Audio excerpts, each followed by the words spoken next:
Seja bem-vindo ao podcast Amal.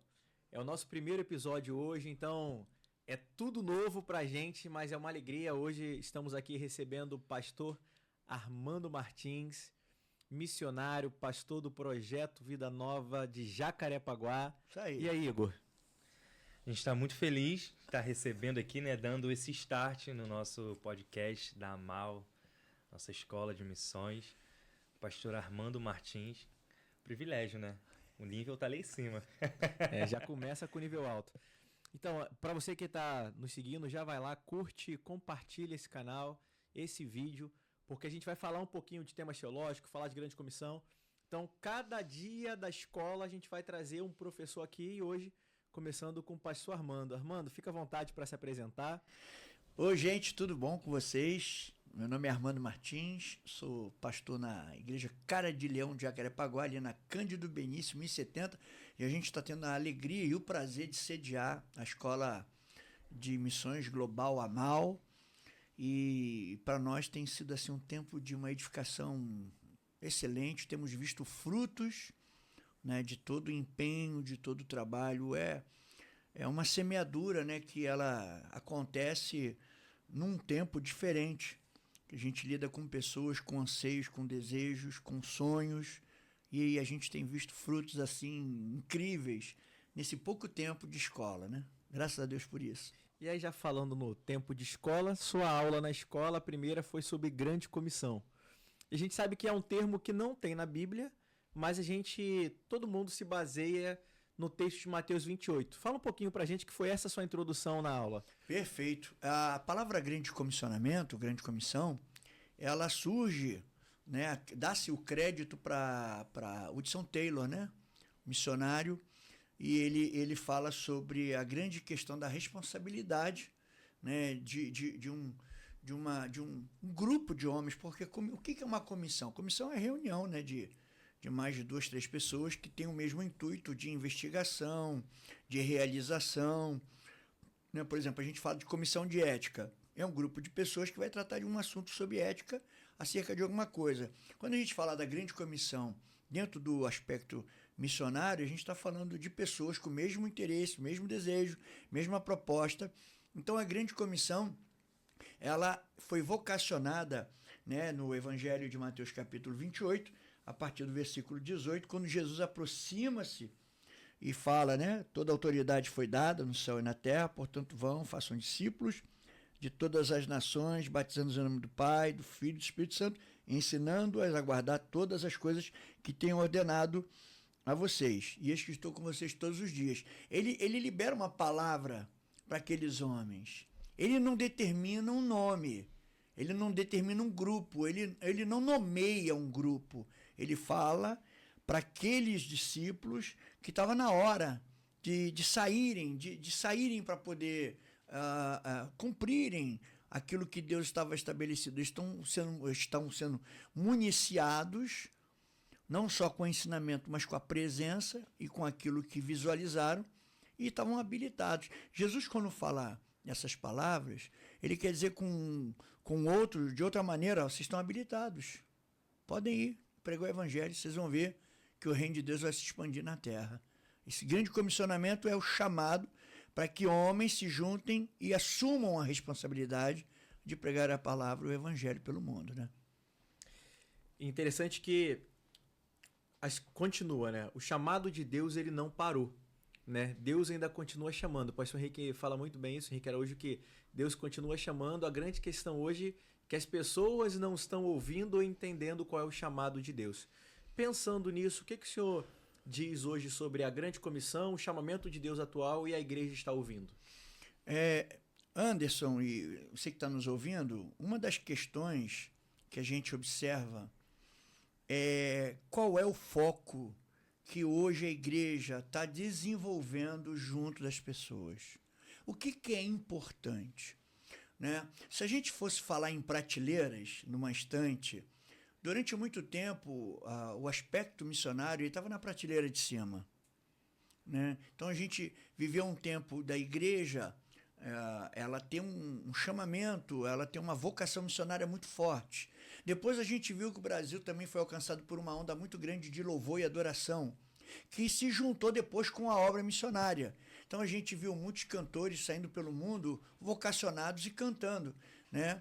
Eu me lembro do VPC, Vencedores por Cristo, que foi um ministério incrível. Bom, na década de 70, exatamente, 80. pastor Jaime Kemp, né, que tinha um trabalho forte com casais, mas muitos missionários foram enviados naquela época com essa paixão.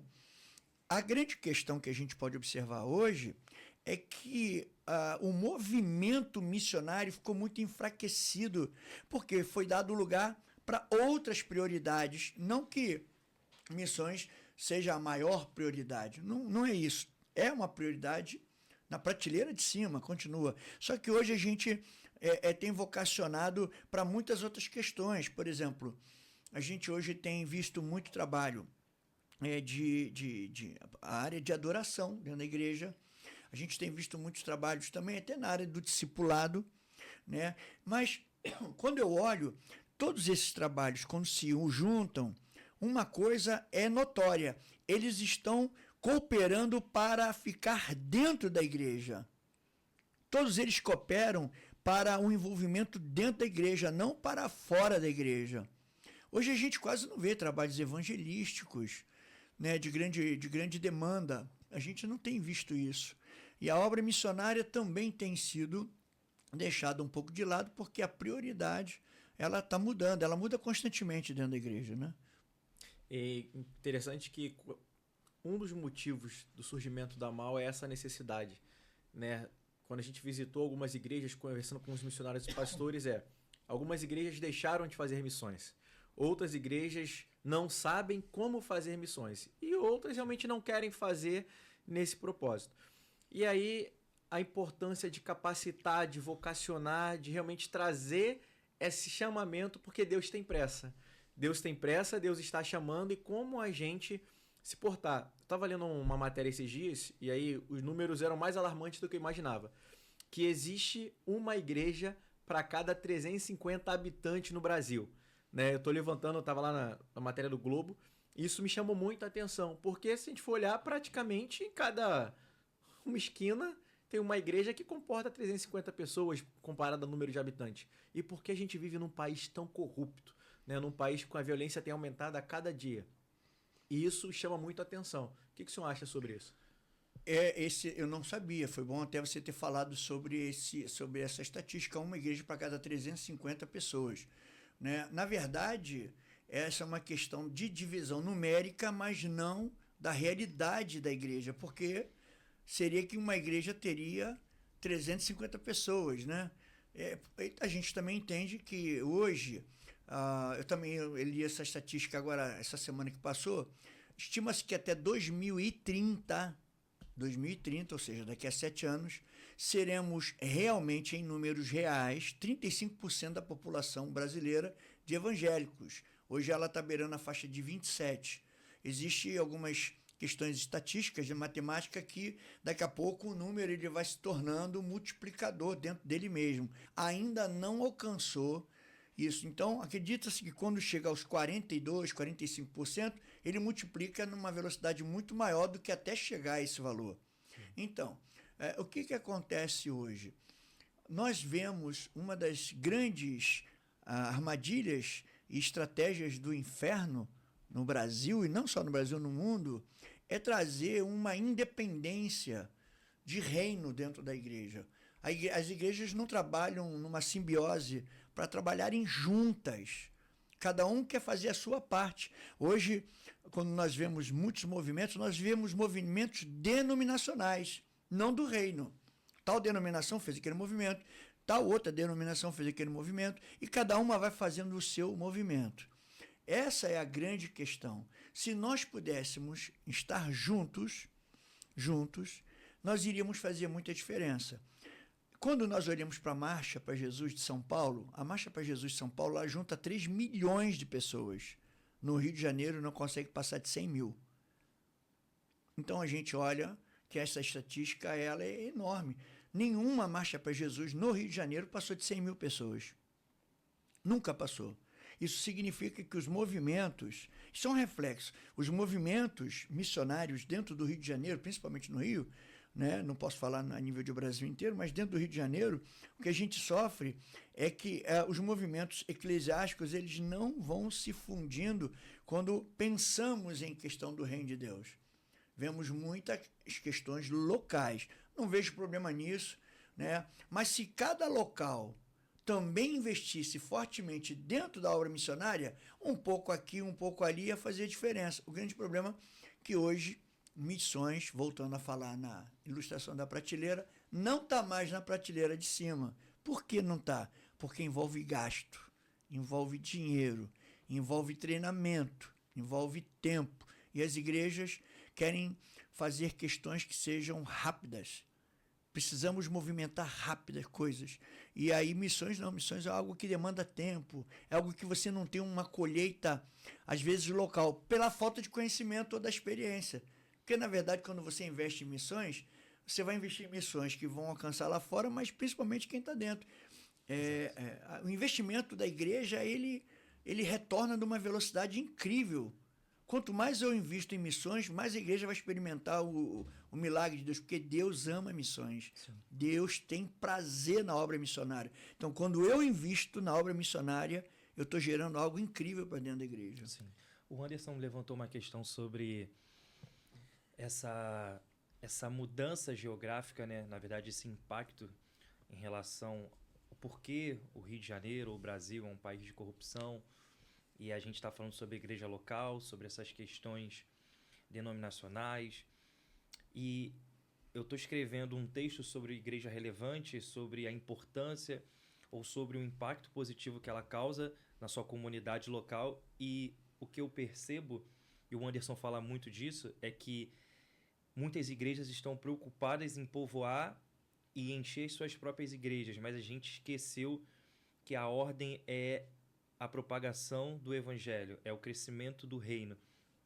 E aí eu não consigo ver uma igreja se tornando relevante na sua localidade sem com que ela tenha essa veia missionária, sabe? Eu não costumo dizer uma igreja missional, porque isso é uma responsabilidade da igreja. É como se fosse um termo redundante, sabe? A igreja ela tem essa missão. A igreja tem que viver isso.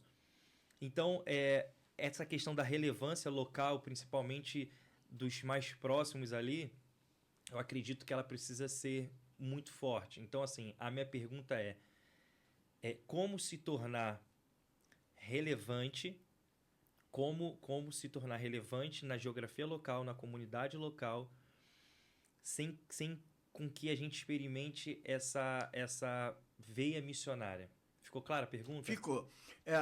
Qual significa o termo igreja? Eclésia, não é isso? A igreja ela foi chamada para ser uma ferramenta de Deus para entrada ou para saída? Para saída, chamados para fora, né? Chamados para fora.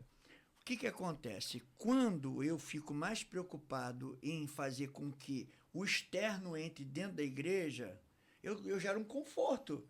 Porque, poxa, eu estou recebendo, eu estou colocando pessoas, isso é bom. Mas se eu quero ser uma igreja relevante e eu costumo dizer que a palavra missões, ela é o coletivo de missão, né? Missão, ela é o coletivo de missões. Cada missão que eu vou cumprindo, as missões, as etapas, vão fazer com que a missão macro se realize. Eu não consigo ver hoje, uma dificuldade grande, da igreja conseguir cumprir as suas pequenas missões. Ser relevante, por exemplo, existe um livro muito incrível, que eu li há muitos anos atrás. O nome do livro é um livro pouco conhecido chamado Um Jumentinho na Avenida. Esse livro traz a seguinte perspectiva social, que a igreja, ele faz uma comparação de que quando você está dirigindo numa grande cidade, né, hoje a gente já não vê tanto isso, mas você está dirigindo, daqui a pouco o trânsito para porque tem uma carroça sendo puxada por um cavalo, por um burro, e atrapalha o trânsito. E ela impede do fluxo do trânsito, né? Essa pessoa ela faz uma comparação de que hoje a igreja, ela se tornou, em muitos ambientes, um lugar que está atrapalhando o fluxo das pessoas. Outra estatística que a igreja, ela tem dificuldade de se concentrar nos grandes centros populacionais. Ela quer estar, a periferia, ela tem sido pouco alcançada. Então a gente quer ver mais as pessoas saírem da periferia para, de dentro da periferia para a igreja do que o caminho inverso. Então, quando eu não consigo cumprir o eclésia de Deus, o chamado para fora, como é que eu vou alcançar as comunidades? Como é que eu vou estabelecer bases fora? Por exemplo, imagina se a igreja pegasse todo o seu contingente num domingo de manhã na escola bíblica e saísse pelas ruas de dentro da comunidade para anunciar Jesus Cristo. Carro de som, alto-falante, seja o que fosse. E você vai se tornar relevante. Porque ser relevante é mudar a história do local onde você está inserido. Você trazer as pessoas para dentro da igreja é uma coisa confortável, mas a gente tem dificuldade de pegar a igreja e tirar ela de dentro das paredes e para ir para fora. Então, a obra missionária, ela vai perdendo a perspectiva dentro da igreja local, porque a igreja não incentiva a pessoa a entender o que é isso. Ela quer receber, mas ela não quer sair. Eu não estou falando para sair para outro país, não. Para sair na rua onde está. No sinal, né? Vai para a rua. Você fala assim, gente, vamos para a rua, levanta a mão, começar a orar pelos motoristas de ônibus que estão passando. E diz, motorista, você é importante para Jesus. Por carro, você é importante. Ah, mas o cara vai desprezar. Não importa. A igreja tem que sair para fora. E aí, quando eu não tenho essa pegada, quem está dentro da igreja tem dificuldade de entender sobre a obra missionária. É a questão do Mission Day, né? As pessoas não estão entendendo que a missão não é nossa, a missão é de Deus. Se eu entender que a missão é de Deus, o meu papel como igreja, eu preciso cumprir essa missão. Quando eu tenho essa visão de cumprir essa missão, eu preciso realmente, como igreja, fazer o meu papel no cumprimento da missão, que seria fazer parte da grande comissão para atingir o objetivo final. Então, se a gente não está tendo essa visão, é preciso rever a rota, é preciso descrever. E aí o que o senhor falou. Se a gente vive no Rio de Janeiro, que você vai em cada bairro tem pelo menos 10 igrejas. E se eu não consigo mudar o ambiente, eu preciso dar uma olhada e assim, o que está acontecendo? Eu não sou relevante. Se eu não mudei o ambiente, eu não sou relevante. Por que John Wesley foi um cara relevante? Porque ele mudou a história das cidades, né? Onde ele passava. As pessoas falavam assim, olha, passou aqui um homem de Deus. Mudou a história da cidade. E a gente vê, todos os grandes avivalistas eram pessoas que regavam em oração, entendiam de Deus, recebiam de Deus e conseguiam mudar o ambiente. Lá em Gales, na Azusa. E pensando na grande comissão, no chamado de Deus, o que o senhor acha hoje que como igreja poderíamos fazer para ser mais relevante e mudar a realidade, por exemplo, de Jacarepaguá, onde o senhor está hoje, do Rio de Janeiro, do Brasil? Eu vi ontem uma entrevista com um pastor que você falou já para mim, que gosta muito, que é Paul Washer. Ele estava falando algo muito sério. Alguém perguntou para ele assim, qual é o problema das igrejas crescerem? Sabe o que ele respondeu? Os pastores. É só você puxar esse vídeo que você vai ver. Os pastores hoje estão impedindo as igrejas crescerem. Porque quando eu esqueço de olhar que o reino é de Deus e não o reino é meu ministério, eu vou bloqueando da igreja experimentar o que é o reino de Deus. O reino é de Deus. Então, uma das questões que eu vejo, né, acerca da sua pergunta, por que a gente está com dificuldade de ser relevante, de crescer, de avançar, é porque a gente olha um coração que não é mais missional dentro da igreja. É um coração que está... Eu também não estou culpando os pastores, porque hoje, você vê, tem pastores sobrecarregados. Sim. O cara levanta de manhã e fala, meu Deus, tem que pagar aluguel, tem que pagar as contas, tem que fazer isso. E a dona Maria, o seu Zezinho, o seu Chiquinho, que não vem, o irmão não entrega o dízimo. E ele começa a ficar preocupado, que fica aquilo. Aí ele começa a ficar tão preocupado que ele não consegue ter tranquilidade. Escutei uma coisa hoje muito interessante. As ovelhas não gostam de águas turbulentas. As ovelhas gostam de águas calmas. O Salmo 23 fala isso. Guia-me Guia-me pelas águas tranquilas. A ovelha gosta de água tranquila. Ele não gosta de água em rebuliço, que ela tem medo, ela não bebe. Está se movimentando, pode ser um jacaré que tem ali dentro, Sim. pode ser um bicho que vai pegar ela. Agora, quando as águas estão tranquilas, a ovelha ela bebe da água, ela se alimenta daquele campo.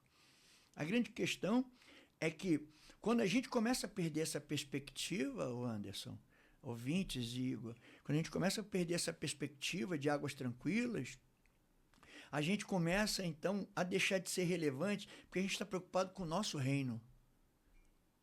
E o reino de Deus, ele vai ser um reflexo daquilo que é o meu reino. Mas não é isso, é o contrário. Sim. O meu reino tem que ser o reflexo do reino de Deus. Eu tenho uma frase, e para o senhor continuar, que é o seguinte: a igreja, a missão não foi feita para a igreja foi feita para a missão. Perfeito. A missão de Deus, foi o que você pontuou. Quando a gente muda essa perspectiva, esse olhar, a gente começa, opa, então eu tenho uma missão. Eu, como igreja, eu tenho uma missão. E isso me fez pensar e reformular meus pensamentos em relação à grande comissão. A missão não foi feita para a igreja foi feita para a missão de Deus. Então, assim, a gente precisa caminhar. Eu entendo que é muito importante, muitos líderes, principalmente pastores, enfim, a igreja num todo, né, os membros, entender a importância dessa perspectiva, desse olhar de que nós temos uma missão. E a missão começa ao nosso redor ali. Eu agora tenho um perfil no Instagram, se me permite falar rapidamente, que eu sigo. Deixa eu ver se eu acho aqui rapidamente aqui os irmãos. Só um minuto só, peraí. Que a minha internet que tá. Ó. MCM Povos, que é Missão Cristã Mundial. Nossa missão é tornar Jesus conhecido, apoiando, resgatando, restaurando povos não alcançados através de programas que transformam vidas.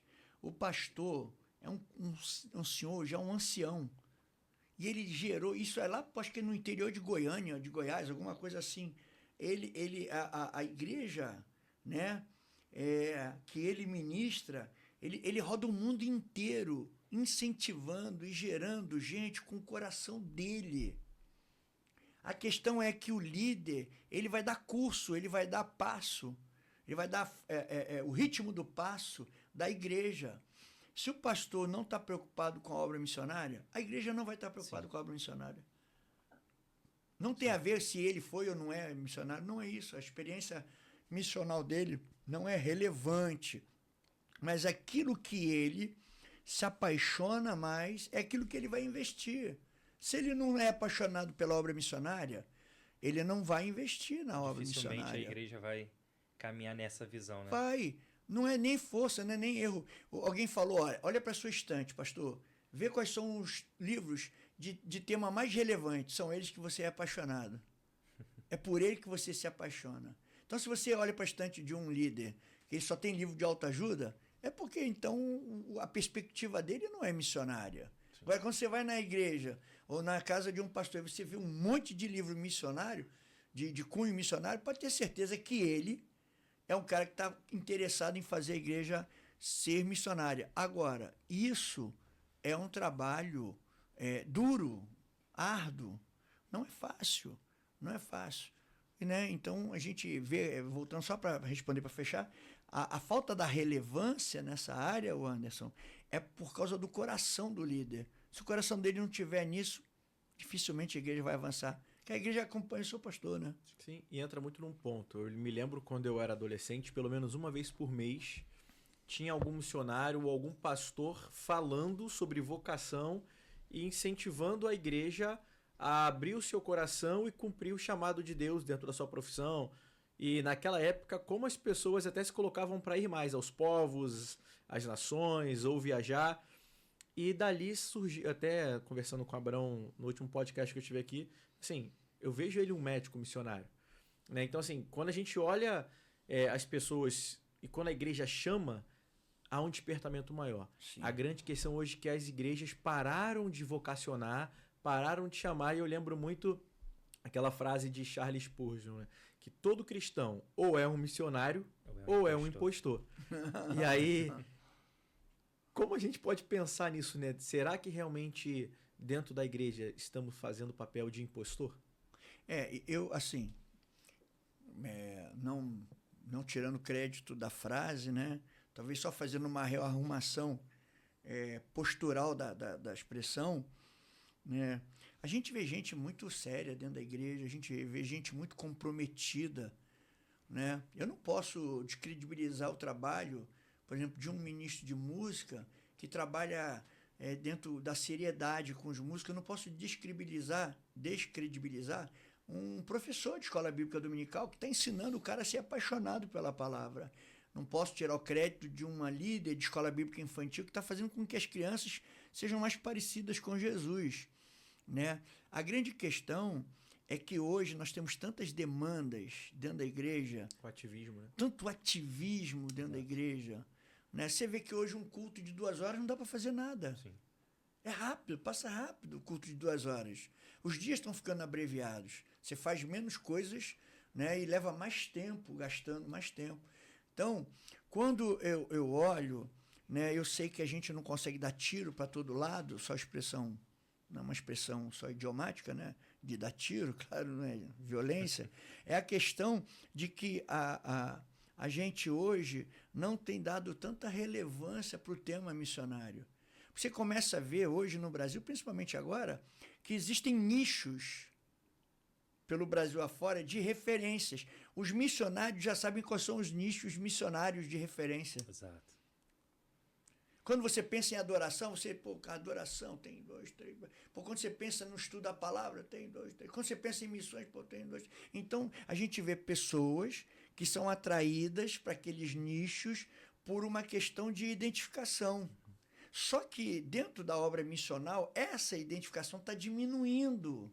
Esse é o problema. Não é o problema de ver a música crescer, o ensino crescer. Todos eles têm que crescer. A questão é que a gente está vendo a obra missional diminuindo. Esse é o grande problema. Daqui a pouco a gente vai encontrar no Brasil 4, 5 referências missionais hoje. Eu pergunto para quem está nos ouvindo e para a gente, quem é hoje a maior referência de obra missionária no Brasil para você? Quem é? Aí, você sabe o que vai acontecer? Você vai ter dificuldade de falar um nome. Talvez você fale, poxa, o Lidório é uma referência, é um cara, poxa, sim, apaixonado. Pô, Lidório, quem mais? Tem alguns, né? Porque eu já sou da área, então Maurício Cunha, a parte do Cádiz, então tem alguns, mas é difícil. Se você perguntar, nem todos vão responder. É difícil. Agora, se você fala assim, puxa, na adoração, quem é? Se você fala, hoje, no evangelismo, quem é? E se você olhar assim, quem é o cara da oração? Quem é? Da cura interior, quem é? Então, hoje, o problema é que a gente está diminuindo a quantidade de ícones, respeitosamente falando, não deixando essa palavra ser uma palavra que não cumpre o seu papel, mas a gente vê poucos ícones dentro de várias áreas, né? E a gente está falando de missões, não vamos entrar em outras áreas, que a gente não teria tempo nessa seara, mas a área missional, você começa a ver que está diminuindo cada vez mais a quantidade de gente que é ícone nessa área, que fala do assunto, que pensa no assunto, que estuda o assunto, que incentiva no assunto, e isso cada vez está ficando mais difícil por causa disso, né? Porque a gente vê hoje uma igreja, estou falando de uma maneira geral, não uma questão institucional, de uma denominação, a igreja hoje ela está se tornando cada vez menos missional. E isso, claro, tem trazido problemas gravíssimos, porque não é só no Brasil. Incrível que pareça, sabe qual é uma nação que tem enviado muito missionário pelo mundo? É a China. Coreia do Sul. Coreia do Sul são 2 nações que estão enviando, China e Coreia do Sul. Estão enviando muitos missionários pelo mundo. A Europa praticamente parou, o Brasil diminuiu muito, os Estados Unidos também diminuiu muito o envio de missionários, mas a China, por incrível que pareça, a China e a Coreia do Sul são 2 nações que estão enviando muitas pessoas para o campo missionário. É incrível como é que a gente vê isso acontecer, né? Então, quando a gente começa a olhar para essa realidade, né, se você fosse agora fazer um levantamento aqui no Brasil, quantas igrejas hoje no Brasil estão fazendo alguma programação nesse fim de semana missional? Vai contar 4, 5, 6, 7 no Brasil inteiro. Agora de adoração, tá entupido. Tem evento de adoração 10, 20 por semana. né? Porque faz a gente... É bom. Avivamento, né? Claro, avivamento. Avivamento. Oh, uau. Os batistas, nesse ponto, acabam sendo um pouco de excelência. Eu falo pela Junta de Poxa, Missões, né? verdade. Eu tenho acompanhado missões mundiais. Sim. Acho que tá tendo uns 15 a 20 cultos, assim, semanais na área desse despertamento. E vai ter um mega congresso agora em maio sobre isso. Mas até pra gente ir caminhando pro final, se o senhor tivesse que dar uma dica pra pessoa que tá nos assistindo e quer implantar um ministério de missões na igreja, ou ela quer levar algo porque tem queimado essa paixão na vida dela, então pensando em grande comissão, pensando no chamamento, o que você falaria para essa pessoa? Ó, eu vou usar um pensamento, independente daquilo que possa sugerir, sem entender. Um homem que ficou muito conhecido há uns 10 anos atrás, chamado Mike Murdock, ele fala uma coisa muito interessante. Ele fala que qualquer livro que ele compre se torna barato, né? O cara fala assim, poxa, um livro custa 40, 50 reais, 60, 100 reais. E ele fala assim, você imagina que aquele cara que escreveu, quanto dinheiro ele gastou para poder escrever aquele livro? Então, quando você lê um livro, você está lendo uma obra, é um resumo de muito investimento, né? O que eu quero falar com isso? Eu quero falar que a pessoa, que você acaba de citar, né, que quer caminhar, que quer avançar, ela procure fazer um investimento de estar ouvindo, acompanhando, estudando com gente que ama a obra missionária. Sim. Talvez na sua igreja local você não tenha. Uma coisa que é importante, você que está nos ouvindo, não critique e não faça pouco caso se o seu pastor, o seu líder, não tem essa pegada missionária. Não critique. Talvez Deus queira levantar você para ser a referência dentro da sua igreja na obra missionária. Porque é muito fácil a gente acusar um líder. O meu pastor não investe em missões. O meu pastor não manda ninguém. Meu pastor não é apaixonado. Não, peraí. Você já reparou, já sentou com ele para conversar? Talvez ele fale assim para você, cara, eu tenho dificuldade de levantar gente. Não tem uma chamada para isso. Não é todo pastor faz tudo não, gente. Sim. Pelo amor de Deus, não vamos sacrificar e matar o pastor, não. O pastor, ele não sabe de tudo, ele não está habilitado para fazer tudo. Então, você que está nos ouvindo, a primeira coisa que eu quero te pedir, não critique nem condene o seu líder, porque não está no seu nível, entre aspas, de missões. Então, se você quer se envolva com gente, sem sair da sua igreja, arda o seu coração com gente que gosta do assunto, que busca o assunto, procure uma instituição credibilizada para você aprender sobre missões. Sim. Fale com seu pastor, meu pastor, eu tenho sede de fazer a obra missionária. Você pode me ajudar? Você pode me guiar? Você pode me conduzir? Você pode me indicar? Talvez esse pastor vai falar assim, rapaz, não conheço ninguém na obra missionária. Mas não é verdade. Você hoje entra na internet, tem aí para mais de 30, 40, 50 cursos. A AMAL, que a gente está falando, ela não é a última Coca-Cola do deserto. E nenhuma outra instituição é a última Coca-Cola. Nós estamos fazendo parte de um grupo que está gerando ferramentas e oportunidades. A AMAL é uma ferramenta que Deus tem levantado no Rio de Janeiro para contribuir na formação de pessoas. É uma ferramenta. Existem outras ferramentas. Procure se agregar, procure se informar. Olhe qual é aquela escola que tem fornecido informação e ferramenta para atender a tua necessidade, teu anseio missionário. Então procure, né, pessoas. Não é procurar vídeo no YouTube, não. Vídeo no YouTube não resolve. Você tem que procurar gente que caminha, que entende, que tem a marca no corpo. Eu trago as marcas de Cristo no corpo. Gente que está acostumada, sabe o que está falando. Então procure pessoas habilitadas para te instruir. Isso é a primeira coisa que tem que fazer. Não tenta inventar não a roda, porque a roda já está pronta já. Não, e complementando também não menos importante, além de uma instituição séria, né, que vale te vocacionar, te despertar, fazer com que você tenha uma base, uma bagagem ali para você ir para outro lugar, mas as manutenções da vida espiritual, entendeu? Em suma importância você se preparar para isso. A obra missionária Nós fizemos um trabalho recente, eu estava compartilhando com a Rafaela, e a obra missionária ela não é um grande acampamento, ela não é um retiro, é algo sério. A gente está mexendo com questões espirituais, né? Então vá preparado, não só com uma base, com uma paixão, mas com uma autoridade e um revestimento dos céus. Só fazer uma observação, né? É muito importante. Quando você quer construir um prédio dentro da normalidade da questão, você contrata um engenheiro, um arquiteto, você contrata profissionais habilitados, quando a coisa é séria.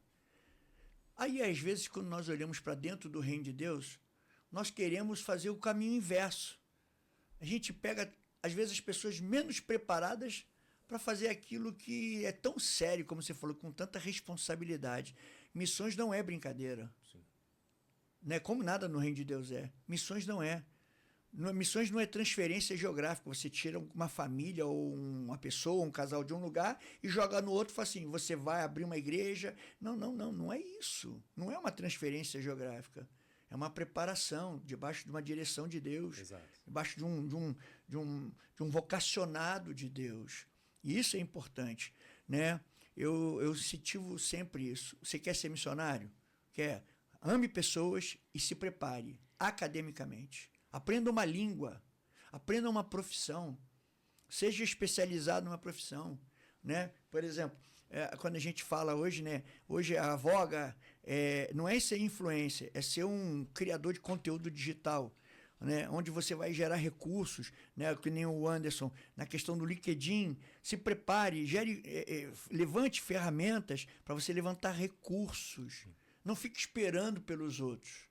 Às vezes as pessoas ficam esperando pelos outros e não acontece nada, né? Então é uma coisa que é muito importante, né? Sobre a questão não só do vocacionado, mas também da preparação, né?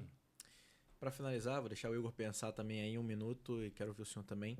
Tem uma frase da Nauzeira Nascimento, que foi minha líder na Angola, uma das missionárias mais renomadas do meio batista. Sim.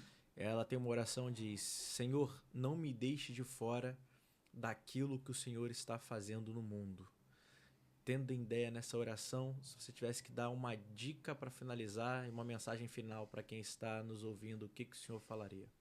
Eu falaria alguma coisa muito parecida com isso, não deixe de fora, né? Agora, uma coisa que também é importante para você que está nos ouvindo, né? Busque o coração de Deus. Porque uma coisa que a gente tem que tomar muito cuidado é a gente gastar todo o nosso tempo para fazer uma coisa que Deus não chamou a gente para fazer. Houve uma frase pontuando: fracasso é você ter sucesso naquilo que Deus não te chamou para fazer. Isso é real. Nem todo mundo tem um chamado missionário. Exato. E a gente tem que tomar muito cuidado com isso, né? Uma vez eu ouvi uma pessoa falar que a igreja tinha um diácono fera. Pensa no diácono fera, aquele cara que é pau para toda a obra. Aí confundiram ele achando que ele podia ser um bom pastor. Botaram ele para estudar, ordenaram ele. Rapaz, ele acabou com a igreja em 1 ano. Porque ele sempre foi um bom diácono. Nunca teve um diácono como ele. Mas ele não foi chamado para ser pastor. Às vezes a gente confunde os chamados. Às vezes a pessoa acha que tem um chamado missionário porque o colega dela da igreja que sentava no banco tem. Rapaz, o teu chamado pode não ser missional. Ele pode estar te chamando para você ser um empresário que vai levantar recursos para patrocinar a obra missionária. É engraçado que uma vez eu escutei, né? Só para fechar, o pastor estava no seminário, foi no nosso seminário. Aí ele estava passando na sala e tinha um pessoal orando assim: Senhor, envia meu irmão para o campo missionário, usa ele. Aí esse pastor parou, bateu na porta: vai tu, cara, vai tu, rapaz, tá mandando os outros ir, cara, por que tu não vai? É fácil você mandar os outros irem. Então, isso é real. Às vezes a gente quer muito ir, ok, mas você já parou para pensar em orar? Deus, me usa como um empresário rico, que eu não tenho chamado para ir lá, eu não sei não, eu vou me enrolar todo, mas me levanta com muito recurso, que eu vou patrocinar o reino de Deus com força. Eu não vejo ninguém orar desse jeito. Sim. Será que todo mundo tem que ir? Não é todo mundo tem que ir. Deus vai lhe mandar quem ele quer que vá, porque sabe que é. Mas eu quero muito que Deus gere no coração de você que está ouvindo, que Deus te torne um homem rico para patrocinar o reino de Deus e a obra missionária. O missionário está lá no campo. Se ligar, meu filho, qual é a tua necessidade? Doutor, eu queria ir em casa visitar a minha família, já não vou há 10 anos, vou pagar a passagem. Vem. Chegar aqui, cara, não enfia dentro de uma igreja para pregar, para levantar recurso, não. Porque a maioria dos missionários que vêm do campo, eles querem ficar enfiados dentro de igreja para levantar recurso para votar. Sim. O cara não tira uma semana de férias na praia com a família. Eu já vi isso, e isso é o cruel. É cruel, muito cruel. É cruel. Mas pegando esse gancho, só para quem está ouvindo também às vezes não interpretar, quando o pastor fala de ir, às vezes você não tem um chamado para ir para fora. Para fora. Mas o papel de todos é ir pregar o evangelho. Sim, então não se exato. esqueça disso. Então, se você que está nos ouvindo, é seu papel ganhar o seu vizinho, Isso. é seu papel ganhar o seu colega de trabalho, é seu papel ganhar aquele seu parente. Então, não se esqueça disso. Não se esqueça de orar ao Senhor, dizendo: Senhor, não me deixe de fora daquilo que o Senhor está fazendo na minha casa, no meu trabalho, na minha família e no Brasil, no Rio de Janeiro, aonde Ele quer te levar. Então, considerações finais, Igor, depois pastor, e a gente vai encerrar. Eu só tenho mais uma pergunta, né, para quem está nos assistindo, que é muito comum de ouvir. E por conta do que nós conversamos aqui, as igrejas deixaram de falar sobre missões, sobre despertar e vocacionar. É a seguinte pergunta: eu não sei qual é o meu chamado. Que chamado é esse? Então, eu tenho essa resposta, mas eu queria que o senhor respondesse para quem tem essa dúvida. Não sei para que fui chamado, qual é o meu chamado, tenho que ir, tenho que ficar. Qual é o conselho que o senhor daria? Olha, essa é uma pergunta pertinente a vida toda. Sim. Deus está me chamando para fazer o quê? Né? Eu digo que aquilo que arde no teu coração é o teu maior chamado. Não importa o que seja. Aquilo que arde no seu coração com mais força é o seu chamado. Talvez o seu chamado seja, como a gente viu lá na Jocum, a hospitalidade. Qual é o seu? A menina falou: eu não sei falar, eu não sei evangelizar, mas eu gosto de servir. É o maior chamado dela. O chamado dela é serviço, é hospitalidade. Não vai ter ninguém como ela. É aquilo que arde no coração dela. Busque em Deus o que é que arde no teu coração e sirva com excelência. Não importa. O teu chamado é esse. Pode ser que seja ficar na porta da igreja, cuidar das coisas da casa de Deus. Pode ser o teu chamado. Alguém tem que fazer. A roda tem vários tamanhos. As engrenagens são diferentes, mas quando elas se juntam e elas começam a rodar, elas vão fazer um grande efeito. Elas vão fazer uma grande engrenagem rodar. Né? Uma grande engrenagem rodar. Esse é o que arde no teu coração. Esse é o teu chamado. Então é isso. Perfeito. Que arde no teu coração. Que arde no teu coração hoje. É o teu chamado. Gravou, já bota aí, ó, recorte. Que arde no seu coração. Esse chamado. É o seu chamado. É verdade. Pastor, 1 minuto, considerações finais. O que o senhor falaria? Eu confesso que não lembro, se alguém tiver que lembrar, quem falou essa frase, por favor, eu esqueci. Existe uma frase muito séria que fala que o maior campo missionário do mundo são os bancos das igrejas ainda. Uau. Eu não lembro quem falou isso. A minha assistente Google, daqui a pouco ela vai pesquisar. Os maiores campos missionários ainda são os bancos das igrejas. Certa vez um pastor foi lá na igreja pregar e ele pediu para colocar uma frase na porta da saída da igreja. E nessa frase estava escrito assim: bem-vindo ao teu campo missionário. Quem saía da igreja, passava pela porta da igreja, ele lia: bem-vindo ao seu campo missionário, que era a rua. Né? Hoje, os bancos das igrejas, a gente vê muita gente que precisa ser alcançado pela grande comissão de Deus. Estão na igreja, mas ainda estão tão longe de Deus. Não entenderam qual é o seu chamado, o seu propósito em servir a Deus. Estão perdidos, salvos, mas perdidos. Salvos em Cristo, mas perdidos no seu propósito. É isso. Nós, como escola, queremos ajudar você a encontrar o seu propósito, a encontrar o seu chamado, a identificar com você qual é a sua vocação. Então, você que está nos ouvindo, obrigado por esse tempo, obrigado por essa participação. Siga, compartilhe, vai na descrição lá que vai ter o site da escola para você conhecer, vai ter um Instagram, Ah, Exato. quero fazer uma visita na escola para saber como que é. Vem, você está sendo convidado. Então, obrigado por esse tempo, obrigado, pastor Armando, obrigado, Igor. Foi uma alegria ter o senhor conosco.